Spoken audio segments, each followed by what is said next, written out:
Find your way here. Find your way here. Find your way here. To a community of people guided by the wisdom of a goddess and the spirit of a warrior. At UNC Greensboro, we transform lives every day. Every day. On campus, in our hometown, our home state, and around the world. Start with excellence. Find your passion, your purpose, your inspiration here. Through research and teaching, scholarship and service. Competing for championships and seizing our moments. We welcome every Spartan, just as they are, just as we are. Just as I am. I am. I am. We start with excellence. And after graduation, we excel, we achieve, we make an impact. Find your wow, your breakthrough, your aha moment, your pride, your story here. By being true to our core, we have earned the right to say, we are the best at what we do.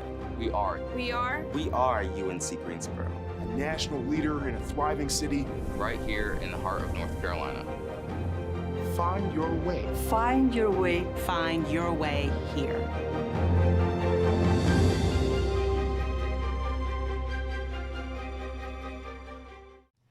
Good evening, everyone. Thank you so much for joining us for an episode of Talks with the G, brought to you by the admissions office here at UNC Greensboro. Welcome to the show.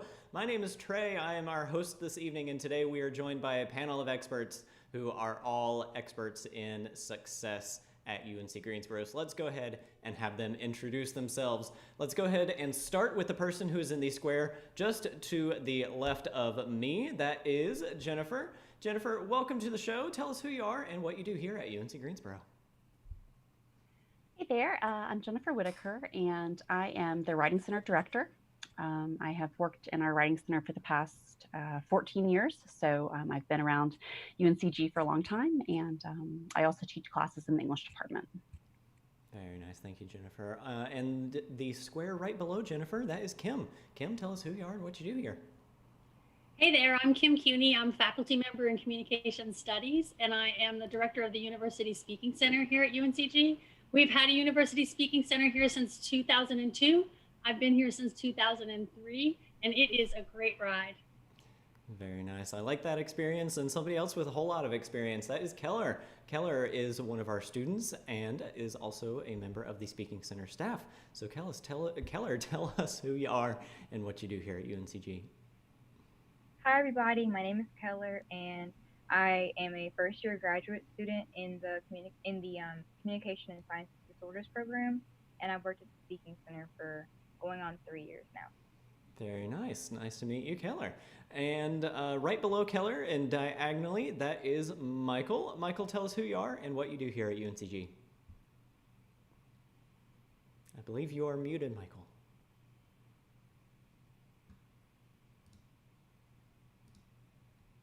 Hang on, I can't, Michael, you gotta unmute yourself. There you go. Sorry. Hi, I'm Michael Crumpton. I'm the interim dean for the University Libraries. I've been here 13 years. I was the assistant dean for the first 12, and now I'm the interim dean. And we got a lot of spaces and services and people here to help you. Very nice, good to know. Thank you, Michael. Right beside Michael, that is Andrew. Andrew, tell us who you are and what you do here. Sure. Hi, everybody. And thanks for joining us to talk about successing students, which is our favorite thing to do. And yes, I do use that as a verb. We success students left and right all day long around here. So I'm Andrew Hamilton. I'm Associate Vice Provost for Student Successing and Dean of Undergraduate Studies. Good to hear. Thank you. All right, Dana, tell us who you are and what you do here. Hi, everybody. Glad to be with you tonight. My name is Dana Saunders, and I'm the director of the Students First office here at UNCG. We're one of the academic advising centers here on campus. We work specifically with our students who are still exploring or deciding on a major, which we call exploratory majors. But we're also unique in terms of the services we provide because we can offer support with class registration and schedule planning and graduation planning for any undergraduate student, regardless of your major. So looking forward to talking with you about how we contribute to success at UNCG. Thank you, Dana. Dana, you are a live stream veteran. I don't know how many of these live streams you've been on, but you know what you're doing. All right. I keep coming back. Thank you. I appreciate it. And last but certainly not least, in the final square, we have got Kara. Kara, tell us who you are and what you do here. Thanks, Trey. Hi, everyone. I'm Kara Baldwin, and I'm the director of TRIO programs here on campus. We have 3 TRIO programs that are geared towards helping our first-generation college students be successful. Very nice. Well, I am glad to have everyone here. It is good to see all of your shining, smiling faces. We do actually already have a couple of questions from our viewers on YouTube. One of the questions from Trinity is, do we have any forensics majors or minors? And then Trinity also has another question about admissions, but I will defer that question about majors and minors over to Dana, since you are the one of the advisors for our exploratory students. Sure, I'm happy to handle that. So we don't have a major, well, it maybe depends a little bit on what kind of forensics that you're talking about here at UNCG. So depending on what kind potentially we do, we have some new programs coming out of the School of Business that deal with forensics from that perspective and from the perspective of cybersecurity and things like that. So that might be of interest to you. If you're interested in other aspects of forensics, there's not a specific forensics titled major here at UNCG, but oftentimes that's a program that requires not only a 4-year degree, but further work after you earn your bachelor's degree. And so there are multiple majors here at UNCG that could set you on the right path for pursuing that as part of your career plan and your advanced studies at UNCG. Very nice, good to know. So, okay, Trinity put a comment in there that said forensic science. So you kind of have to ask yourself, what is forensic science and what classes can I take that will further that passion? And then their other question is, what is the early action date for fall of 2021? Trinity, the early action date is December the 1st. So December 1st is the date that you should get your application in to the admissions office, especially if you want to be considered for merit-based scholarships. Merit-based scholarships are the money that we can give you based entirely on your academic achievement. So December 1st, make sure to get that in. Let's see we've got a question here from Kyra. What is the average GPA for a freshman? Last year, the average GPA was a 3.6. So again, that is the average. If you're somewhere in that zone, we are certainly happy to admit you and talk to you about your success here at UNCG. I do want to talk a bit more about how we success students at the G. So Andrew, you are the Dean of Undergraduate Studies. So how is it that you and your team and the university as a whole ensure that students' academic needs are being met and also maybe their personal needs too? Sure. Thanks, Trey. Well, we mostly success them by remembering what it was like to be them. So a lot of us are first generation college students, including me. A lot of us came from circumstances that put us at a distance from succeeding in college. And so, we remember what it was like to show up and not know where to go. We remember what it was like to have parents that didn't understand that we needed time to study.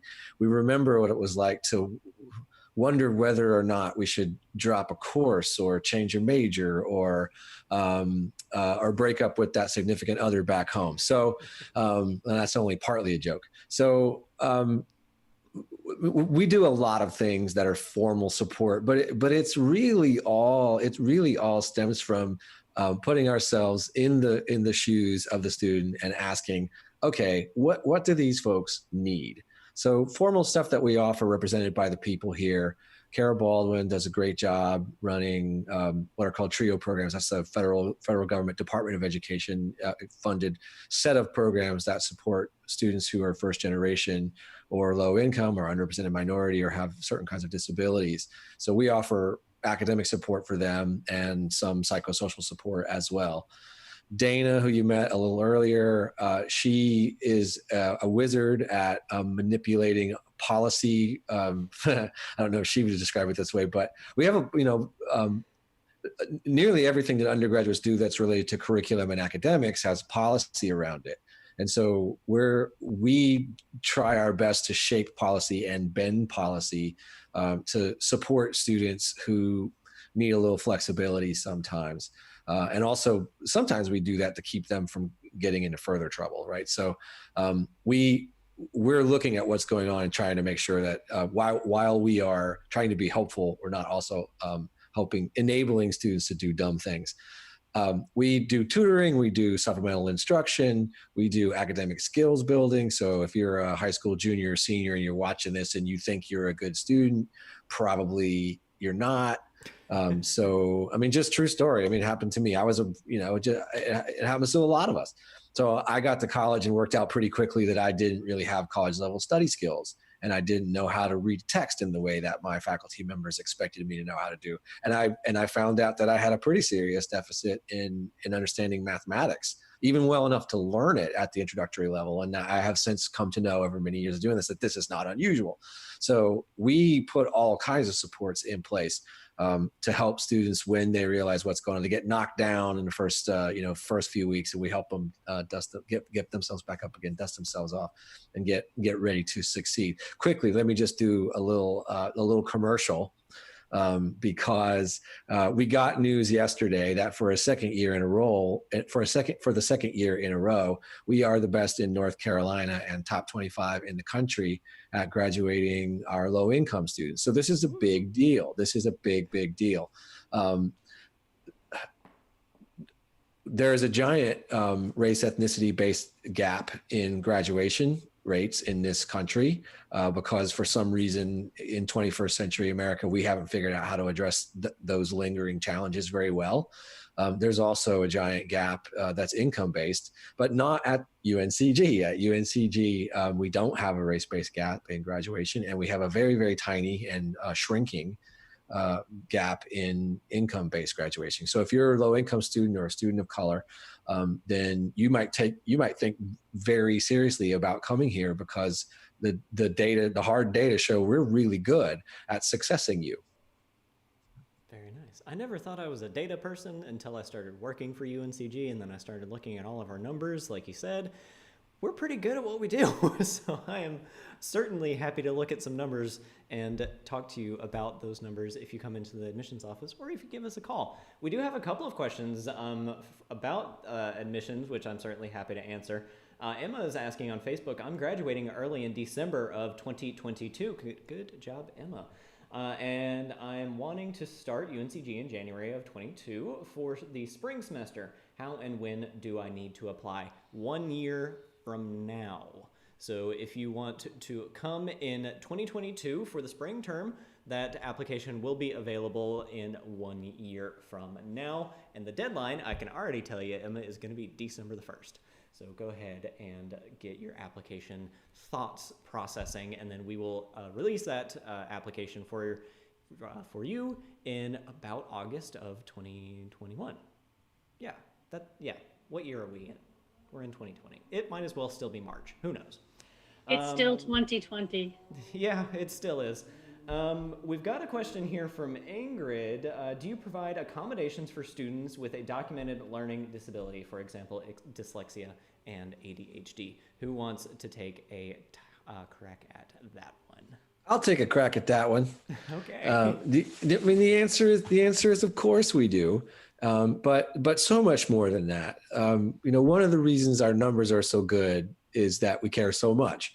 So you don't get numbers like we have by not going the extra mile. So students with verifiable, documented learning challenges, we have a process for making sure they get what they need. But just if you're just a student that isn't quite sure about what to study, which can be a problem, or if you're a student that is unsure about what you might be good at academically or with respect to careers, you don't need a documented challenge to go talk to Dana Saunders, or to go to the Writing Center and look for help, or the Speaking Center, or go see Kara Baldwin. So what we want to say to students who are asking for ways they might get help is, formal help when you need it. Of course, you're going to get it. But informal help, we find that students wait too long to ask for the things they need, partly because sometimes they might not recognize that they need help or that it could get help if they ask for it. But talk to your instructors, talk to anybody that's on your screen right now. We're here for that. We are here for that. We can't success you if we don't know what your challenges are. So, yes to the basic question, which is if you're dyslexic or any number of other challenges that might keep you from succeeding without a little help, get in touch. But get in touch even without that, get in touch anyway. Good to know. Julie Cuny Schaefer is on Facebook, and she says, or they say, way to go. So Kim, I'm going to take a guess and say that you might know Julie. Julie is my sister in New Jersey. Thank you, Julie. Thanks for watching, Julie. Rhonda does have a question here for us. Where can a student turn for assistance with writing, editing, and proofreading? Well, I think, Rhonda, we've got some experts on that. So Jennifer, tell us where they can turn. Yeah, so the Writing Center is, of course, I'm a little biased, but we can definitely help writers on any kind of written work that you might be working on. So the majority of writers that we work with in the Writing Center are working on stuff for classes, but as long as you are a UNCG student or faculty or staff member, then you can get feedback on any kind of written thing from the Writing Center. So it doesn't have to be for a course. We work with people all the time on either like applications for things as well, or maybe they're working on a novel that they've been writing, or you know, a letter to someone or whatever. As long as it is writing or has to do with writing, then we can give you feedback on it. And we provide peer consulting. So everyone who works in the Writing Center as a consultant, just like the other multi-literacy centers, everyone who works as a consultant is a student themselves. And so when you come into the Writing Center, whether it's face-to-face or online, we would pair you up with another student and give you time to talk with that consultant about your writing and whatever kinds of writing concerns you're looking at. And kind of like Andrew was saying, I think one of the smartest things that anybody can do, right, in the world is take advantage of the resources that are already available and not be afraid to do that. And so in the Writing Center, we always say that, you know, the Writing Center isn't kind of like the last ditch place to go if you're like really in trouble. I mean, sure, we're happy to work with you if you find yourself in that situation as well. but more than that, it's a place where smart writers go to get feedback, right? Because every writer in the world, no matter how confident you feel or how much room you feel like you have to improve, every writer deserves a good reader. And that's really what we do in the Writing Center. So we would love to work with you on any kind of written thing that you're working on, or even if it's kind of just conceptual, like grammatical stuff, or you realize you don't know how to use a semicolon, or you know, like whatever it looks like, we're happy to talk with you about it. So yeah. You must be reading my mind, because a semicolon just sticks out to me like something that I don't know what to use it for. I'm sure I was taught, but it just went in one ear and out the other. While I'm doing commercials, commercials, let me just say that Jennifer Whitaker knows what she's doing. So if you're watching this and thinking, well, maybe I do, maybe I don't need help with writing, you do, and you want to go see Jennifer. Jennifer is an award-winning author. She, in addition to being a competent runner of the Writing Center, she's also written a beautiful book of poetry, which you should all go buy on Amazon, called The Blue Hour, which I like very much. Thank you. That's my commercial. Thank you. That's so kind. Thank you.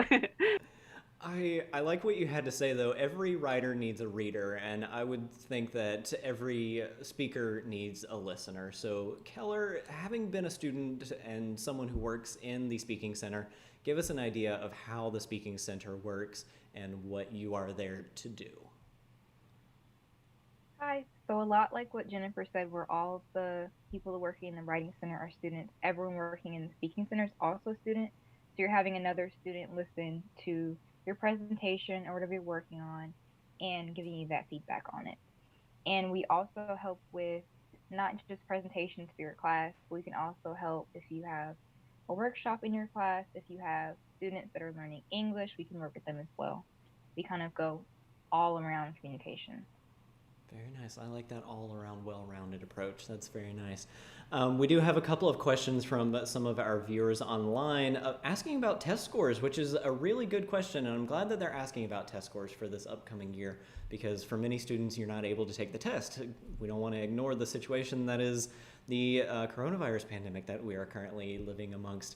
Hopefully that will be thing of the past very soon. But we do have a question about UNCG being test optional, or what kind of scores you need to get to be admitted into UNCG. I can tell you that for the upcoming year, so for fall and spring of 2021, we are, think of us as test optional. We have been given a waiver to not require the SAT or ACT scores to admit you. So if you have those scores and are able to send those to us, then we welcome you to send those to us. But if you're not able to send us your scores, or if you have not taken the test, don't worry, it's not going to harm you. If you have the scores, of course, it's going to help you, but if you don't have the scores, it is never going to harm you. I can say that all of our testing averages can be found on our website. They're a little bit different from one year to another, so go get the averages from the admissions website. It is just admissions.uncg.edu, but if you don't have them for this upcoming year, don't worry about it. It's fine. Let's see, we do have another question. I thought Jeremiah's got a question. How many extracurriculars do colleges typically look for when accepting students into their university? If anyone wants to take a crack at it, you're certainly welcome to, but I can say that very much like the test scores, extracurriculars are not going to harm you. They're only going to help you. If you don't have any, we're going to maybe ask a couple of questions about why, but we want you to be engaged and we want you to be active students. But if you do have a whole list of extracurricular activities that you've done, and put it on a resume. You send it to us, email it to us. We're always happy to look at that, and it's not going to harm you. Anybody else got anything that they would like to add?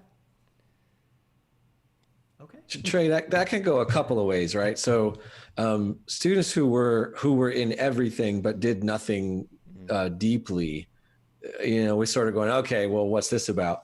And then on the other hand, there are students that do one extracurricular or two extracurriculars, but I mean, they do them really well. So for instance, I used to run admissions at the college level, and anytime I learned that anytime I saw a student who was a serious musician, we could assume that student had a great deal of discipline, particularly if they had performed at a fairly high level for high school students. So these are good. And by the way, some of those students didn't also do high school sports and clubs because they were giving a lot of time to that one thing. So you can have too many, you can have too few. There's no magic number. What we're looking for is a student who will come really be a citizen of our campus.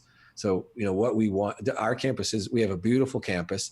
We have a friendly campus. We have a welcoming campus. We have a campus that invites students to really put down roots here for the 4 years they're here. 4 years, not 5 years. For the 4 years they're here, and become a part of what it is to be a Spartan and become a part of the G. So when we're looking at your admissions folder, that's what we're looking for. Are you going to join us in our campus and be a citizen of the university? Very nice. It's all about passion. I think we've got one of these signs that says "Find your passion" here too. That's what it's all about. Right. The other thing that I'll just add real quick to that as well is, I think as you're starting to plan about and think about coming to UNCG and what you want your college experience to be like, those extracurriculars that you've really focused on in high school are a great launching point to getting connected to UNCG once you arrive here on campus. So I know we're here today talking mostly about academic success, but part of academic success is becoming connected to the university, and extracurriculars and co-curriculars are a great way to do that. And we've got lots of co-curricular opportunities at UNCG that are connected to academics and to your program and your academic major. And so as you're sort of thinking about who you've been and who you want to be, that will be a great way to connect at UNCG as well. Very nice. Thanks, everyone. I do want to circle back just for a quick second about test scores, because there was actually a part of the question from Jeremiah that I missed. Do we need to submit to SAT or ACT scores to be considered for merit scholarships? As I understand it, yes. If you have those scores, you do need to submit those to be considered for merit-based scholarships. Hopefully more testing opportunities will become available for you soon, and that will become a better option for you, Jeremiah. Let's talk to Kara for just 1 second, because I have not heard your beautiful voice here in just a minute. Tell me, please, what TRIO programs are, because I don't think I ever heard of that until I came to UNCG. That's the same for me, actually. So TRIO programs are national programs, like Dr. Hamilton mentioned. They're from the U.S. Department of Education, and they're all geared towards helping first-generation college students, students that are Pell eligible or about Pell eligible, students with disabilities, and underrepresented students be successful in college and then beyond college. UNCG has 3 TRIO programs, which is really pretty exciting. that offer a lot of different opportunities for students build their development and build their knowledge base in how they learn and how they can be successful students and confident going on to the next stage. So 2 of our programs are called Student Support Services, and they help students that in any year of your undergrad with helping you to develop or adapt your study strategies. Some of the strategies you might be now, you might need to adapt. I learned that pretty quickly in my first history class, my very first semester. So you'll have to figure out how to adapt, and that's something that we help you do. We also help you with tutoring in a lot of different classes, and our tutors are current UNCG students who took the class and did really well in it. And then we also provide some of that social and personal growth and development that you'll need at various stages in college. So we provide some peer mentoring, some counseling, some academic discussions kind of as a supplemental advisor that can help you figure out which path you want to take. And the awesome part is we're small programs. So we get to know our students really well. We get to see you all kind of make your way through and figure out exactly what you want to be doing and how to get there. And then we get you ready for that next step. So we take students to graduate schools and work with them on getting their graduate applications ready. We work with you on your career plans, and we're with you all along the way. So it's a really exciting programs to be involved in. If you have interest in going on to graduate school, if this is something that you already know that you want to go on, potentially get a PhD, become a professor, become a researcher, you've got all these great ideas of things that you want to learn and take on that research on your own. We have another program called the McNair Scholars Program, and that's our 3rd TRIO program that works with starting in your sophomore year or up from there, helping you create connections and relationships with your faculty. So you can get a faculty mentor to help you in your research areas. We provide you with a research opportunity over the summer with a stipend and housing and connection to other students that are doing the same thing. And then we take you to different conferences where you get to actually talk to other students and researchers in your field and describe the great work that you're doing and that you're going to keep getting to do. Very nice. I think you kind of covered it because I did have a follow-up question. How do I know if I qualify for these? Well, I think you said it's mostly the Pell eligible students, right? That's from financial aid. Yes, yeah. So it's a few different components. One is being a first-generation college student. And that means that your parent or guardian does not have a bachelor's degree yet. They might be getting one at the same time as you, but they don't have one yet. And so that means you're the first generation in your family to clear the path and take on this exciting journey. So that's one of the eligibilities. And then also if you're Pell eligible, you would qualify for these programs. We also can provide additional support for students that do have disabilities.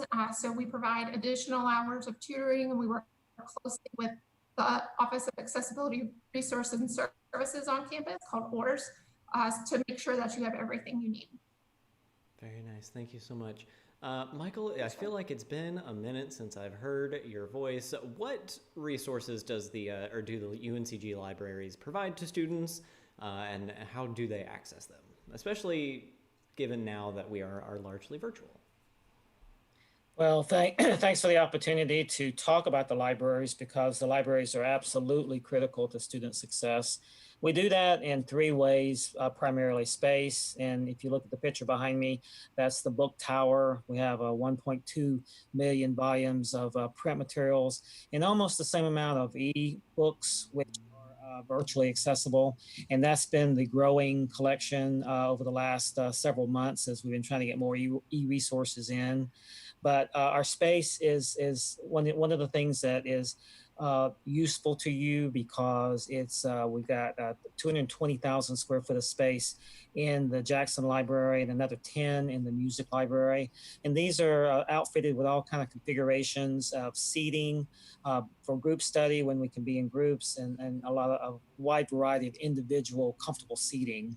The other piece is resources. So I mentioned the books. We also have 750 databases that have a wide range of content to them, over 110,000 electronic journals that's available to you. And the other thing that's growing mostly this year has been streaming media. So we've got over 300,000 streaming media opportunities for you. The other thing's people. So our people are dedicated to your success. And so it's a combination of instruction, providing research support at any level, and then working with connecting information to the information seeker in order to create knowledge. And part of how they do that is with tools. So we have LibGuides, which is a software portal for information. So a typical LibGuide by subject is going to have articles, books, a wide variety of web resources, media that's associated with that topic. Professional associations and conferences play into that, and then tutorials and citation guides, so that to help you when you're on your own. But we also have a liaison network, librarians connected to every discipline. So these guys will work with you on whatever your information need is, or connecting that knowledge to be successful. Back into the space, we have we're trying to keep our space updated and ahead with the trends and the emerging technology. So we created a few years ago a digital media commons, and this is where we do video editing. We can do poster production for you. We can do podcasting, e-portfolios. Virtual reality has been one of the newest things that we've been doing. And so it's just, and this, the people with the space and with the instruction, we're all dedicated to make sure that we're there for you. Very nice to hear. You may hate me for this, but I have a very corny joke about the university library. Would you like to hear it? Sure. Sure, but first we got to say, Dean Crumpton, that was awesome. That was awesome. Thank you. So, my joke about the university library, and it is all in good faith. Why is the library the tallest building on campus? Because it has so many stories. I'm sorry. I had to. I'm sorry.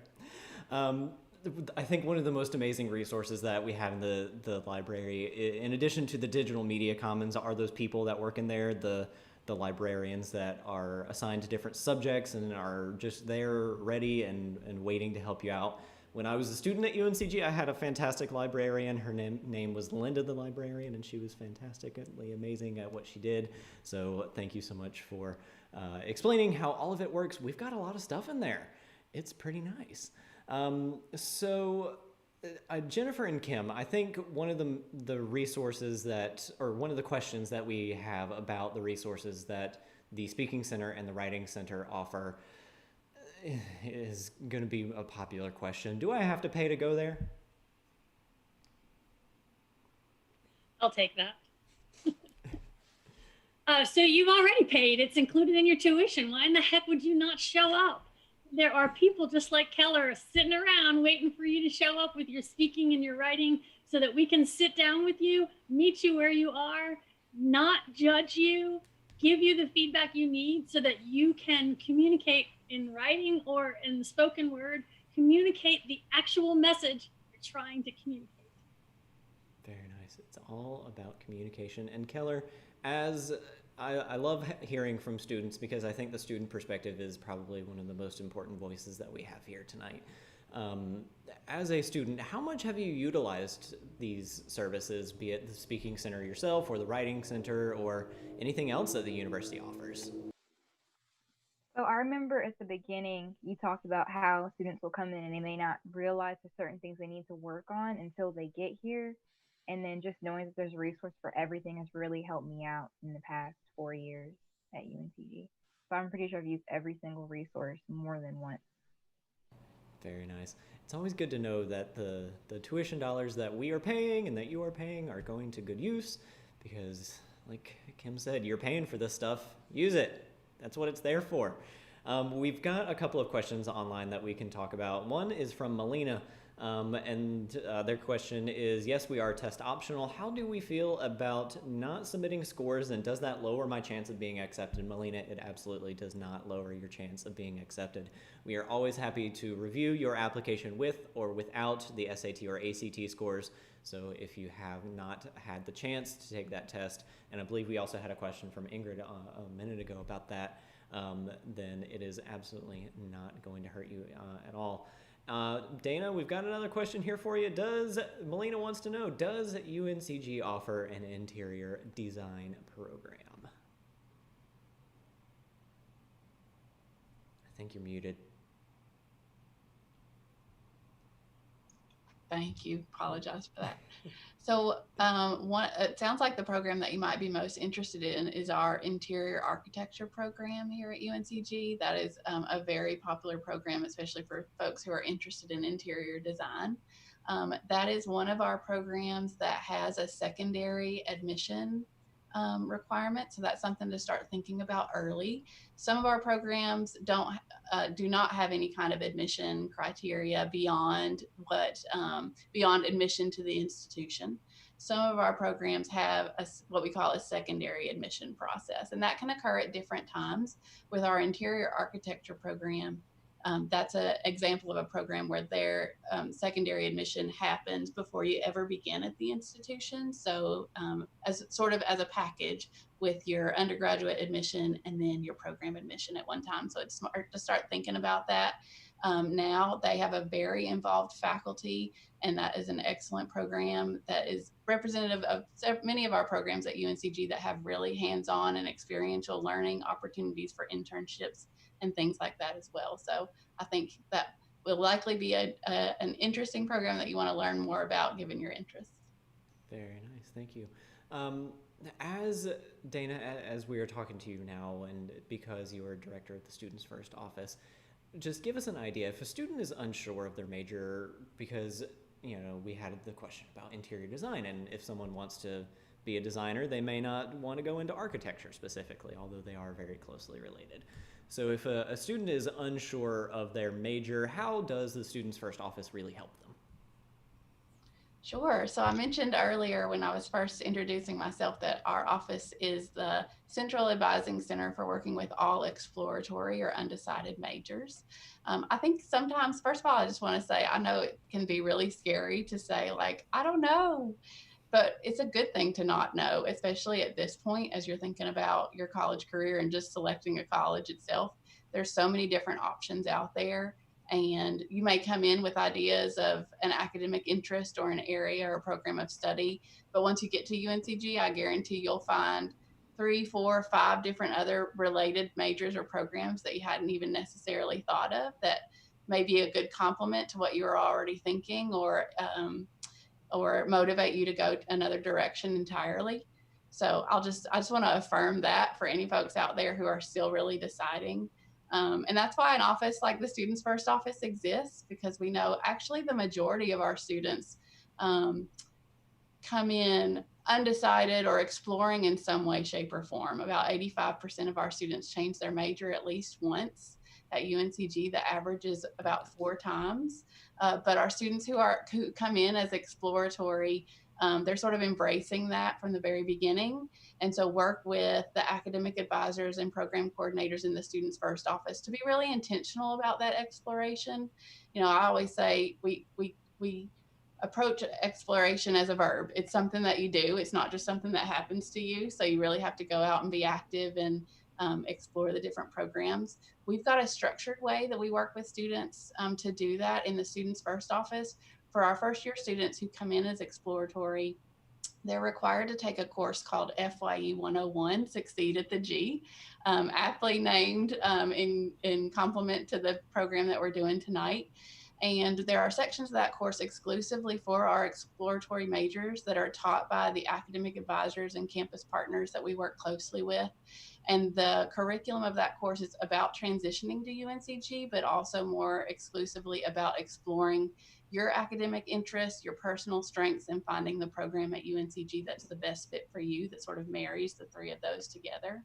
And so you'll work closely with an advisor in your academic advising sessions, which are one-on-one and occur a couple of times throughout each fall and spring semester, but also through the structured activities and courses and the things that you're learning in FYE 101 as well. And so there's other ways that we do that, but that's sort of the main points, and also connecting students with some of the resources that we've already talked about this evening. But one that we haven't talked about is career services, since so often students maybe have a more idea of what they are interested in doing once they leave UNCG, but are trying to find the right path to get them there.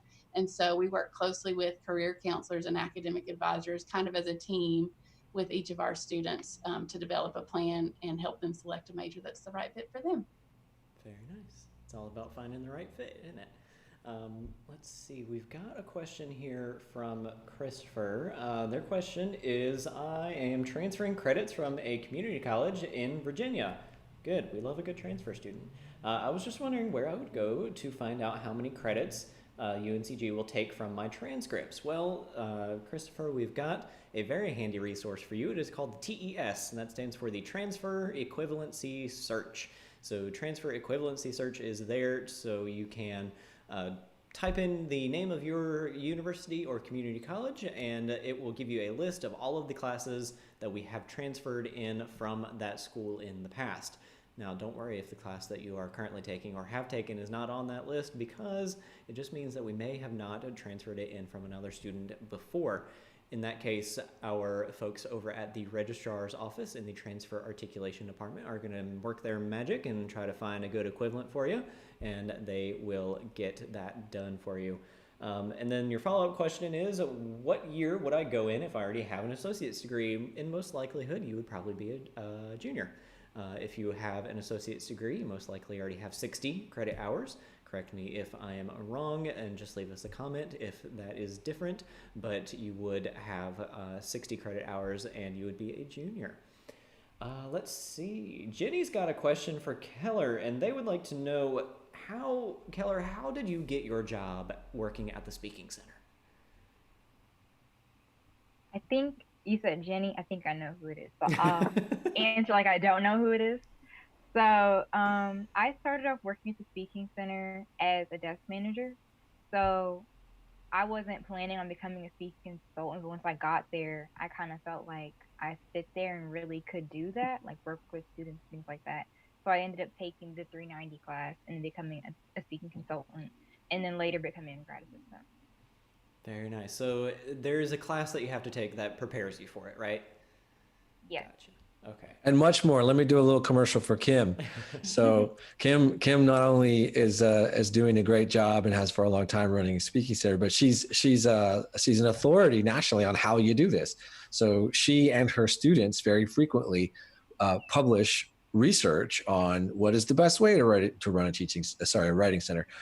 Speaking center, Lord. It's late, everybody, and it's been a long week. What is the best way to run a speaking center? What is the best way to teach people how to speak? And so you could go to Kim's website, you'll see the whole list of things, and maybe because you're in high school, you don't know how impressed to be, but I'm telling you, you should be super knocked out by this. speakingcenter.uncg.edu. There you go. Kim, tell us about some of the research that you and your students do, because that's always super fun to have a look into. Yeah, it's kind of exciting. We have both our grad assistants that move the Speaking Center literature, Communication Center literature forward, but also we have undergrads who do research. Some of them are funded through the Pete and Joan Allen fellowship program that we have, thanks to a generous gift from the Allens. We have a nice pot of money each semester that we can pay students that work in the Speaking Center who want to do Speaking Center research. They then find faculty members across campus to serve as their mentors. And so we end up with students with majors all over campus doing Speaking Center research. They presented at the National Speaking Center Conference in the spring, which this year will be hosted by another university in North Carolina to be unnamed in this moment. And then some of them even go on to have their work published. Not all of them, but some of them go on to have their work published. And some of the places that they publish include the Communication Center Journal. So it's kind of exciting to work in such sometimes a fast-moving, fast-paced academic support office, shoulder to shoulder with the students who took my class, which Keller mentioned, but then to also work with them as co-authors, or sometimes just mentor them to be the author. It's really, it's amazing, and I wish that more speaking centers were doing it, and I hope that they will follow our lead. Very nice. Keller, I see your hand there. What you got for us? Oh, I didn't know my hand was still raised. But I was just going to speak to the NAT conference. That was one of the first conferences I had been to in my whole college career. And when we say that UNCG really does have one of the biggest speaking centers, we do, because we really we walk in and people are like, because we have 30 people and most people have 5 people in their center. I'm like, oh, they're really looking at us to see how we run our center and to learn from us and kind of help them figure out how to run their center too. Very nice. It's nice to be known for things. Jennifer, is there anything to that end that you would like to add about how the Writing Center operates in that sort of way as well? Sure. So like the Speaking Center, we also, from the same very generous gift from the Allens, we usually have 2 Allen Fellows in the Writing Center in a year, and those students are undergraduate students who are already working in the Writing Center usually as a consultant, and they submit either a research proposal or a project proposal for something that would not only benefit the Writing Center, either from a research standpoint or from a kind of more practical resource development standpoint, but then also something that that's designed to either benefit them in terms of their major or play into other interests that they have and that kind of thing. So our goal is to make sure that the ways that they're working on a project in their Allen Fellowship are something that supports both the Writing Center and supports them as students, since one of the great things about having peer consultants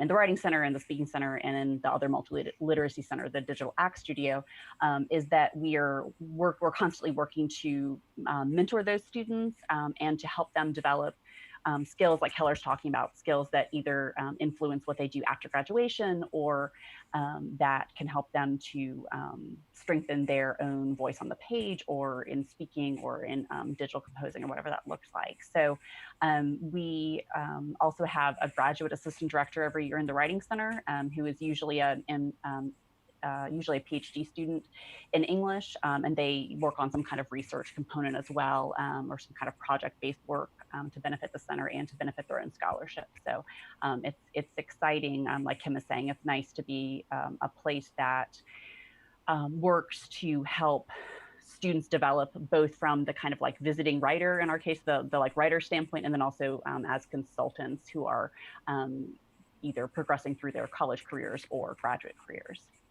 Good to know. Andrew, I see your hand there too. What you got? I just want to emphasize and put an exclamation point on something that we're talking about, but that we're not bringing up directly, which is this.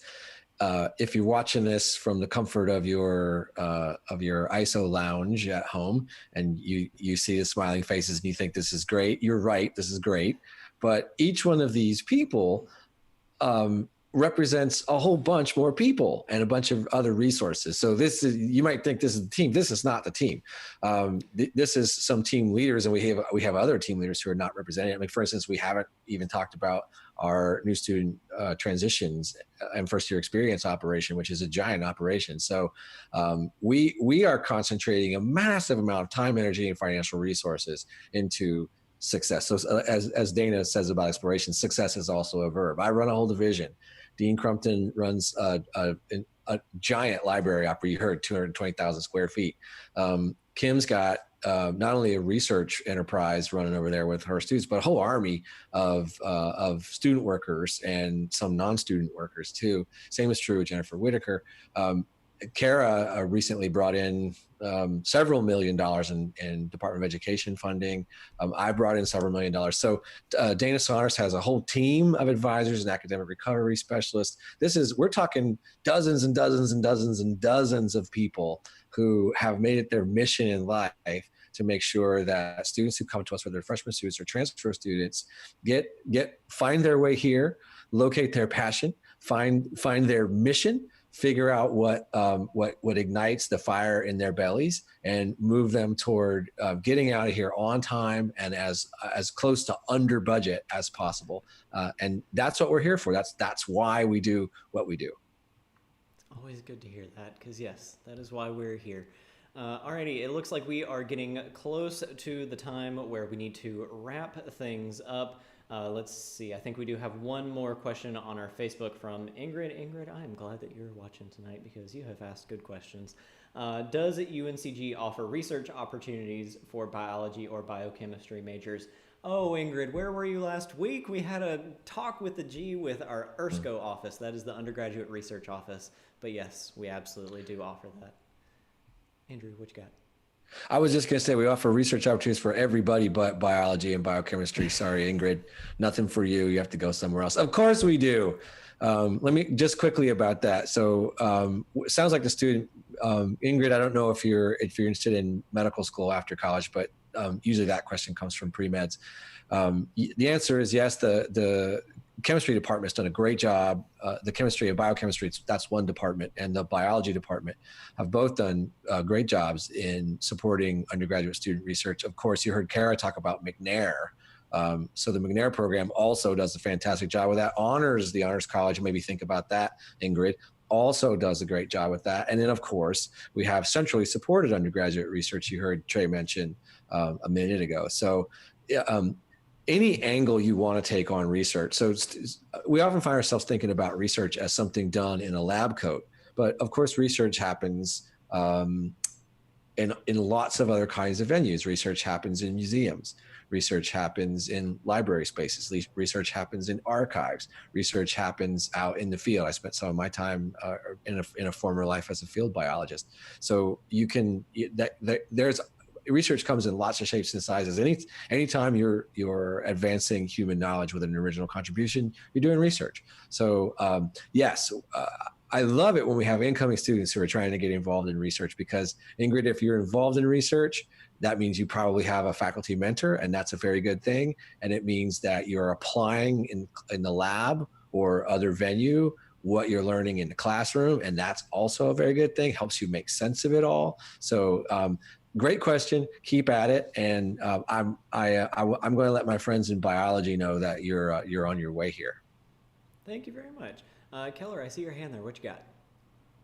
I was just going to add to what you said. There is a program called STAMPS, and they help with undergraduate research for biology and STEM. So yes, you might be interested in that. Yeah, STAMPS is actually one of those programs that we did talk about last week, and I don't want to have to send you back over to the other one, but if we have any information about STAMPS, let's talk about it now, so that way we can get the question answered. Yeah, STAMPS. So you can just go look at this. If you Google UNCG STAMPS, you will find the STAMPS website. It's a scholarship program. It's funded by the National Science Foundation, and they, in fact, it's just been re-upped. So that program has another, I think, 3 years of funding now. So, or maybe it's 5 years. In any case, Ingrid, go check out STAMPS at the STAMPS program at UNCG, and you will see there's folks from geology, geography, biology, chemistry and biochemistry, and some of the health sciences as well involved in that, faculty involved in that. So that will be, if you want, a pretty good home for you. Nice. All right, well, friends, it looks like we are nearing our time to end the stream. I want to end on a lightning round, and I want to know, Michael, is there one book in the UNCG library that you would read multiple times or already have read multiple times? I'm actually going to say Peter the Great by Robert Massey, because that's the book I picked when I got tenure. Hey. Leadership book. Very nice. Anybody else got a book that they turn to very frequently? I think that's a very kind of telling subject that I like to talk about. I don't know how many times I've read The Republic of Plato, but it's a lot. Maybe that's a lot. It's double digits. Very nice. Let's see. And it's not about leadership. Very much not about leadership. Kara and Kim, let's talk about the K names. If you could have a superpower, what would your superpower be? Speedy thought problems. I would love to be able to speak and understand every language. Ooh, that's a good one. That's a very academic one. I was going to say teleportation. Kim, anything you got? Unmuting problems. My superpower would be one where folks that just got anywhere close to me could find the answers to their own questions. It's also a very academic superpower. Like, do you mean you want to like give them the gift of Google? You know, I wanted to say solve their own problems, but I felt like that sounded too negative. You know, so yeah, critical capacity to just see the answer. You know, just part everything out of your way and see it. Very nice. Let's do Jennifer first and then Dana. If there's any student that you have worked with that has inspired you, what message would you like to send to our future students about how they inspired you? Yeah, so I would say, I mean, there have been many. The reason I'm pausing is not for a paucity of inspiration, but more that there are a lot of students who kind of fall into that category. I would say, you know, thinking most recently, probably, I would say, kind of like we've been talking about the whole time, like, don't wait until there's some kind of like immediate concern to seek out feedback or help or just support. I think so often we kind of are, and I think particularly for first generation college students, which I was also, that you can feel like, oh, like if I ask for help, then I'm somehow like pointing out the fact that I don't know what I'm doing, or something like that. But there's like nothing could be further from the truth. So I would say the best thing to do is just to get acclimated to the resources that you have available to you and use them early and often. Very nice. Dana, what do you have for us? I think I would say the students that I find most inspirational are those who really stay true to who they are and who their academic interests are. I mean, I'm an academic advisor at heart, and sometimes choosing your major, there's just a lot of pressure there. Your parents want you to pursue a specific program. The world around you is saying, don't go this route, only go this route. Here's where the money is. Here's where the happiness is. But only we really know ourselves and what our interests and passions are. And to use the phrase that Dr. Hamilton mentioned earlier, to find sort of like what that burning in their belly is. And so I think sort of blocking out all the noise, but letting the light in and figuring out sort of what is that passion, and connecting to that and connecting to the resources and the people that can get you there, and help you overcome the stumbling blocks that will inevitably happen along the way.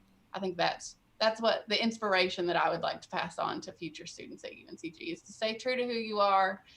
Don't shy away from whatever that academic passion is, and cling close to the people who help you get there. Very nice. I like that. All right, Keller, let's finish it up. Take me home. If there's one class that you could take again, what would that class be?